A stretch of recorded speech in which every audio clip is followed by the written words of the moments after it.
The Douglas C-47 Skitran shuddered as it climbed through the thick cloud bank over the Pacific, its twin Pratt & Whitney engines roaring against the wind. Inside the cramped cockpit, Captain James "Jim" Reynolds gripped the yoke with both hands, his knuckles white beneath his leather gloves. It was March 1944, and the war in the Pacific was grinding forward island by island, mission by mission. This particular flight was supposed to be routine, a cargo run from Espiritu Santo to Guadalcanal, hauling medical supplies and replacement parts. 7 hours over open ocean. Nothing they hadn't done 100 times before. But routine had a way of turning deadly in the Pacific theater. Reynolds glanced at his co-pilot, Lieutenant Bill Morrison, a fresh-faced kid from Nebraska who still looked like he should be throwing hay bales instead of flying a 20-ton aircraft through hostile skies. Morrison was scanning the instruments with the practiced eye of a pilot who'd learned to trust nothing in this war. The altimeter read 8,000 feet. Airspeed 160 knots. Oil pressure steady. Everything normal.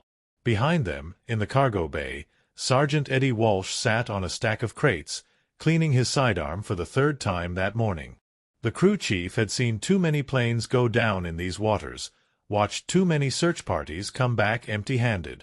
He didn't believe in routine anymore. He believed in being ready. The radio crackled. Static. Always static out here. The atmospheric conditions in the South Pacific played hell with communications, turning every transmission into a garbled mess of white noise and ghost voices. Reynolds adjusted the frequency dial, searching for the steady voice of Guadalcanal Tower. Nothing. More static. A weather report from somewhere, fragmentary and useless. He clicked off the radio and focused on the clouds ahead.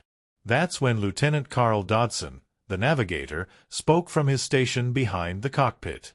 "Captain, we've got a problem." Reynolds didn't turn around. Problems were a daily occurrence. "What kind of problem, Dodson?" "The compass is spinning." Now Reynolds looked back. Dodson was hunched over his navigation table, tapping the magnetic compass with one finger as if that might fix it. The needle whirled lazily in circles, pointing everywhere and nowhere. Reynolds felt his stomach drop. He glanced at the cockpit compass. Same thing. The needle rotated slowly, completely unreliable. "Jesus Christ," Morrison whispered.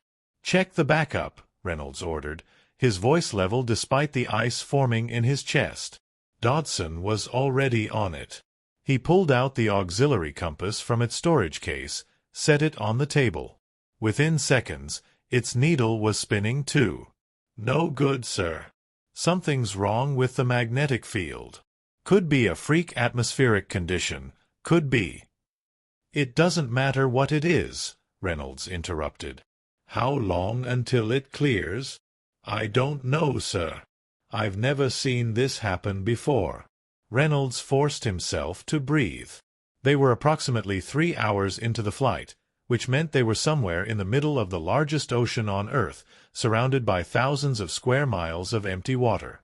Without a compass, they couldn't maintain a heading.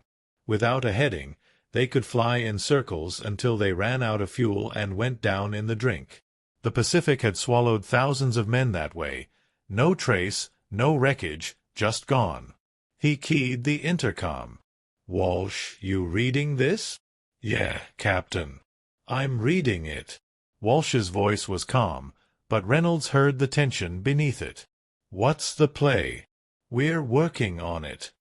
But there was no working on it. Not really. The compasses were dead. The radio was useless beyond a few miles. They had no way to call for help, no way to navigate by instruments.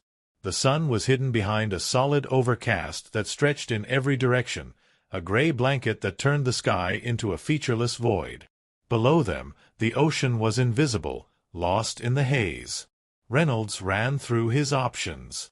They could try to descend below the cloud deck, navigate by visual reference to the water. But that meant burning fuel to stay low, and they didn't have fuel to waste. They could hold their current heading, whatever it was, and hope the compasses came back online. But hope wasn't a navigation tool. Or they could trust their navigator. Reynolds turned in his seat. "Dodson, can you get us to Guadalcanal without instruments?"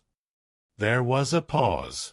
Carl Dodson was 26 years old, a former high school math teacher from Oregon who'd enlisted the day after Pearl Harbor. He'd trained in celestial navigation, dead reckoning, pilotage, all the traditional methods that were supposed to be obsolete in the age of radio beacons and precision instruments. He'd spent hundreds of hours in classrooms and simulators, learning to read the stars and calculate positions with a sextant and a chronometer. But this wasn't a classroom. This was the real thing. One mistake, one miscalculation, and 23 men would die. "I can try," Dodson said quietly. "That's not good enough," Reynolds said. "Can you do it or not?" Dodson looked down at his charts, at the blank expanse of blue representing the Pacific. He thought about his training, about the instructors who drummed the fundamentals into his head. He thought about the sun, hidden above the clouds but still there, still moving across the sky at a predictable rate. He thought about wind drift and airspeed and the curvature of the Earth. "Yes, sir," he said. "I can do it." Reynolds nodded once. "Then you've got the ship, Navigator. Get us home." And with that, the fate of the entire crew passed into the hands of one man with nothing but paper, pencil, and centuries-old techniques that most modern pilots had forgotten even existed. Dodson spread his charts across the navigation table and began to work. The first thing Carl Dodson did was reconstruct their position from memory. He closed his eyes and mentally rewound the flight, frame by frame, calculating every turn, every adjustment in altitude, every minute change in airspeed since they'd left Espiritu Santo 3 hours ago. He'd been tracking their position continuously on his chart, marking waypoints every 15 minutes as standard procedure demanded. His last reliable compass reading had been at 0947 hours, just before the needle started its useless dance. He opened his eyes and marked an X on the chart with his pencil. This was their last known position, or at least his best estimate. A small X in the middle of an enormous ocean. From here, everything would be guesswork refined by mathematics. "Captain, I need your airspeed and heading at the moment the compass failed," Dodson called forward. Morrison read off the instruments. Airspeed 158 knots. Heading was approximately 285 degrees. Approximately. That word contained 1,000 potential deaths. But it was all they had. Dodson calculated. Wind speed and direction based on the weather briefing from that morning. Prevailing easterlies at 15 knots, gusting to 20. The C-47 would be experiencing a crosswind from the starboard side, pushing them north of their intended track. He factored in the drift, applied the correction, and drew a new line on his chart.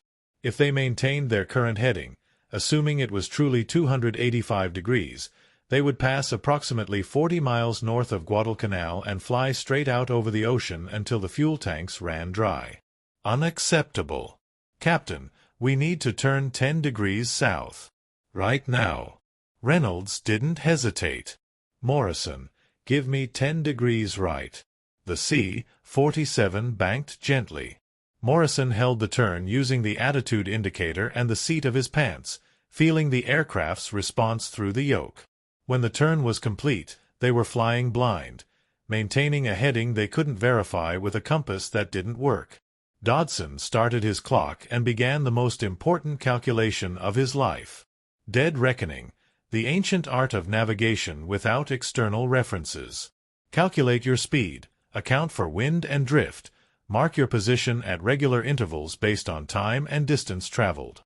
It was simple in theory. In practice, with lives hanging in the balance and no way to verify accuracy, it was terrifying. He worked steadily, his pencil moving across the chart in precise lines. Every 10 minutes, he calculated a new position and marked it with a small circle. The circles formed a chain across the blue void of the Pacific, each one representing his best guess at where they were. If he was wrong, if his calculations were off by even a few degrees, they would miss Guadalcanal entirely. An hour passed. The engines droned on, steady and reliable. The clouds pressed close around them, turning the world into gray cotton. Dodson could feel the sweat running down his back despite the cold at altitude. His hand cramped from gripping the pencil too tightly. He forced himself to relax, to breathe, to trust his training. "How we doing, Navigator?"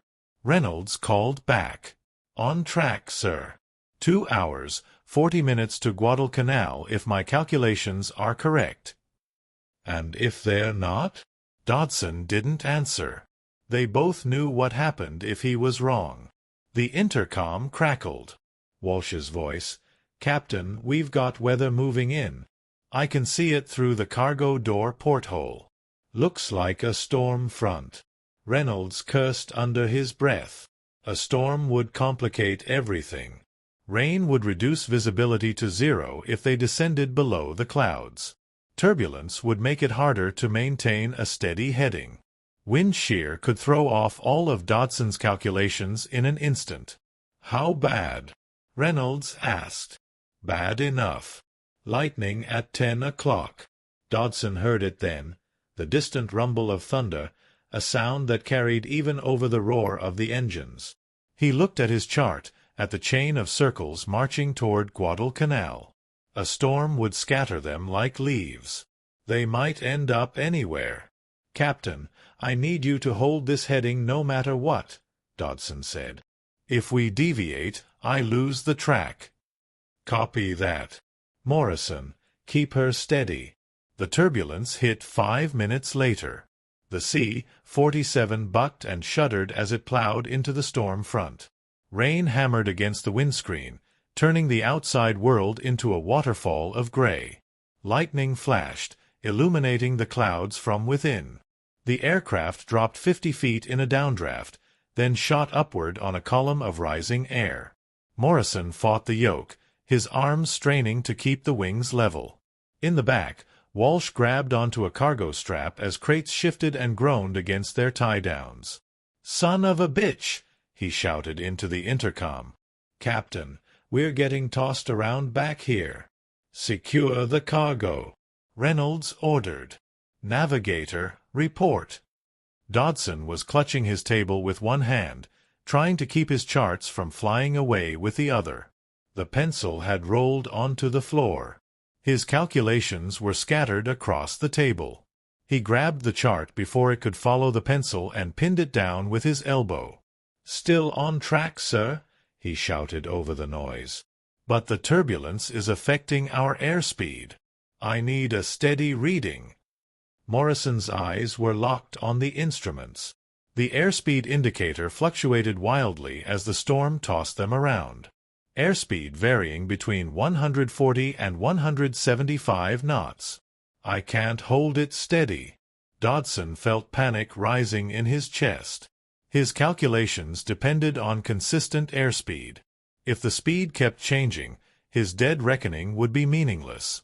They could be miles off course already and he'd have no way to know. "Think. Use your head. You trained for this." He grabbed his pencil from the floor and started averaging the airspeed readings in his head. If Morrison was fluctuating between 140 and 175, the mean would be approximately 157 knots, close to their original speed. He could work with that. It wouldn't be perfect, but perfect was already off the table. This was about getting close enough. The storm raged around them for 30 minutes. 30 minutes of hell, of lightning and rain and turbulence that threatened to tear the wings off the aircraft. Dodson worked through it all, recalculating on the fly, adjusting for every change in speed and altitude that Morrison called out. His chart became a maze of crossed-out lines and revised positions, but the general track held. Southwest. Always southwest, toward where Guadalcanal should be. And then, as suddenly as it had begun, the storm released them. The turbulence smoothed out. The rain diminished to a light patter. The clouds thinned slightly, letting in a diffuse glow that might have been sunlight. Reynolds exhaled slowly. "Status report, everyone." "Cargo's secure," Walsh reported. We lost one crate of spare parts, but everything else is tied down. Fuel status. Reynolds asked Morrison. About 90 minutes left. Maybe 2 hours if we lean out the mixture. Reynolds did the math. 2 hours of fuel, and Dodson had estimated 2 hours and 10 minutes to Guadalcanal before the storm hit. They were cutting it close. Too close. Navigator. Dodson stared at his chart. The storm had cost them time and fuel, but more importantly, it had introduced uncertainty into his calculations. He couldn't be sure anymore. The wind shear, the changing airspeed, the altitude variations, any one of them could have thrown off his dead reckoning by miles. But he couldn't tell the captain that. The crew needed confidence, not doubt. 1 hour, 40 minutes to target, sir, Dodson said, his voice steady. We're still on track. He prayed he was right. The clouds began to break apart 70 minutes later. Thin strips of blue appeared between the gray masses, widening slowly like the ocean itself was rising to meet them. Dodson felt his heart hammering in his chest. This was it. The moment when theory became reality, when his pencil marks on paper either translated into salvation or proved to be nothing more than wishful thinking scratched onto a chart. "We're coming out of the overcast," Reynolds announced, his voice tight. "Navigator, where the hell are we?" Dodson looked at his final calculation. According to his dead reckoning, they should be approximately 15 miles northeast of Guadalcanal, approaching from the upper right quadrant of the island. If he was correct, they would see land within the next 10 minutes. If he was wrong, if his calculations had drifted off by even 20 or 30 miles, they would see nothing but empty ocean stretching to the horizon. And they had maybe 45 minutes of fuel left. Land should be visible bearing 240 degrees in approximately 8 to 10 minutes, sir, Dodson said. He was amazed at how calm his voice sounded. Inside, he was screaming. "Morrison, take us down to 5,000 feet, Reynolds ordered. "I want visual on that island the second it appears." The C-47 descended through the last layer of clouds. The engine's pitch changed as Morrison adjusted the throttles, reducing power, trading altitude for a better view. Dodson left his navigation station and moved forward, squeezing into the space between the two pilots. Through the windscreen, he could see the Pacific spreading out below them, endless blue marked by whitecaps where the wind kicked up the surface. But no land. Not yet. Walsh's voice crackled over the intercom. "I've got the cargo door cracked open, Captain. I'll call out if I see anything." "Copy that," Reynolds said. Then, more quietly, to Dodson, "You sure about this, Carl?" It was the first time the captain had used his first name in flight. The informality scared Dodson more than anything else. It meant Reynolds was preparing himself for the possibility that they were lost, that the navigator's calculations had failed, that they were all going to die out here. "I'm sure," Dodson said. He wasn't sure. Not even close. But what else could he say? 5 minutes passed. The fuel gauge continued its relentless drop. Morrison had leaned out the mixture as far as he dared, squeezing every possible mile from the remaining avgas in the tanks. The engines coughed once, a warning of things to come. "Captain," Morrison said, "we need to make a decision. If we don't see land in the next 10 minutes, we should start looking for a place to ditch." Ditching in the Pacific was a death sentence more often than not. Even if they managed to get the C-47 down in one piece, and that was a big if, the life rafts wouldn't last long in these waters. Sharks, exposure, the sheer vastness of the search area. The odds of rescue were slim. "We're not ditching," Reynolds said flatly. "Not yet." Dodson stared at the horizon, willing land to appear. His calculations ran through his head on an endless loop. Airspeed averaged 157 knots. Time in flight approximately 6 hours, 20 minutes. Wind drift accounted for. Compass bearing before failure was 285 degrees. Corrected to 275 after the initial turn. The storm had pushed them roughly north by. "I got something," Walsh shouted. 2 o'clock low. "Looks like, yeah, that's land. That's definitely land." Dodson's head snapped right. There, barely visible through the haze, was a dark smudge on the horizon. It could have been a cloud. It could have been his imagination. But as he stared, the smudge resolved into a definite shape, the irregular coastline of an island, green and brown against the blue. "I see it," Reynolds said, his voice breaking with relief. "Morrison, heading 110 degrees. Let's get a positive ID." The C-47 banked right, turning toward the distant island. As they closed the distance, details emerged. A mountain range running along the spine. Beaches lined with palm trees. And there, on the northern coast, a long flat area that could only be one thing. Henderson Field, the American air base on Guadalcanal. Dodson felt his legs go weak. He grabbed the back of Morrison's seat to steady himself. He'd done it. Against all odds, without instruments, through a storm and across hundreds of miles of open ocean, he'd brought them home. "Navigator, you beautiful bastard," Reynolds said, grinning. "You actually did it." "We're not down yet, sir," Dodson managed to say, but he was grinning too. Reynolds keyed the radio. "Guadalcanal Tower, this is Army Transport Charlie 47 inbound from Espiritu Santo, requesting landing clearance." Static. Then, through the interference, "Charlie 47, this is Guadalcanal Tower. We have you on visual. You're cleared for straight-in approach, runway 27. Wind is 280 at 12 knots. Welcome back, gentlemen. We'd almost given up on you." "Tower, we had some navigation issues," Reynolds replied. "Our ETA is approximately 10 minutes. "Copy that. Charlie 47. Emergency crews are standing by just in case." The C-47 descended toward Henderson Field. Dodson could see the runway now, a long strip of crushed coral carved out of the jungle. American fighters sat in revetments along the sides, Corsairs and Wildcats, their wings folded back like resting birds. Men on the ground stopped what they were doing to watch the transport come in. Morrison lowered the landing gear. The wheels locked into place with a reassuring thunk. The flaps came down, bleeding off airspeed. The C-47 settled into the approach, lined up with the runway centerline. They crossed the threshold at 90 knots.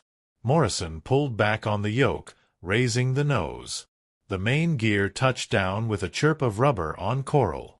The tail wheel followed a moment later. They were down. Morrison applied the brakes, and the C-47 rolled to a stop halfway down the runway. The engines coughed again, sputtered, then quit completely. The fuel tanks were bone dry. They had landed with literally minutes of fuel remaining, maybe less. For a long moment, nobody spoke. The sudden silence after hours of engine noise was almost physical, pressing against their ears. Through the windscreen, Dodson could see the ground crew running toward them, waving and shouting. Reynolds unbuckled his harness and turned around. He extended his hand to Dodson. "Hell of a job, Navigator."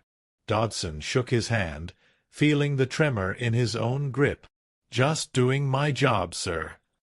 "No," Reynolds said. "That wasn't your job. That was something else entirely. That was—" He trailed off, searching for words that didn't exist. How do you describe what they'd just survived?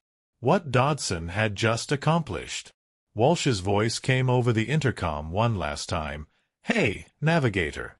Next time you want to practice your celestial navigation, how about we do it over land, huh?" Everyone laughed. It was the laugh of men who'd looked death in the face and walked away. The laugh of survivors. They opened the cargo door. Warm Pacific air rushed in, carrying the smell of salt and jungle and aviation fuel. The ground crew was already climbing aboard, securing the aircraft, checking for damage. An officer approached Reynolds, asking questions about the flight, about what had happened. Dodson gathered his charts and his pencil. He folded the navigation chart carefully, preserving the lines and circles and calculations that had saved their lives. Someday, he thought, he might want to remember this. Or maybe he'd want to forget it. He stepped out into the sunlight. The ground felt strange under his feet, solid and unmoving after hours in the air. He looked up at the C-47, at the battered transport that had carried them across the Pacific on nothing but math and hope. A captain from operations approached him. "You the Navigator?" "Yes, sir. Colonel wants to see you. He's got some questions about how you pulled off that approach without a compass." Dodson nodded. "I can explain it, sir. It's just dead reckoning. Old-fashioned navigation. Nothing special." The operations captain smiled. "Son, the tower said you were an hour overdue and presumed lost. Half the base was getting ready to write you off. What you did up there, that was about as special as it gets."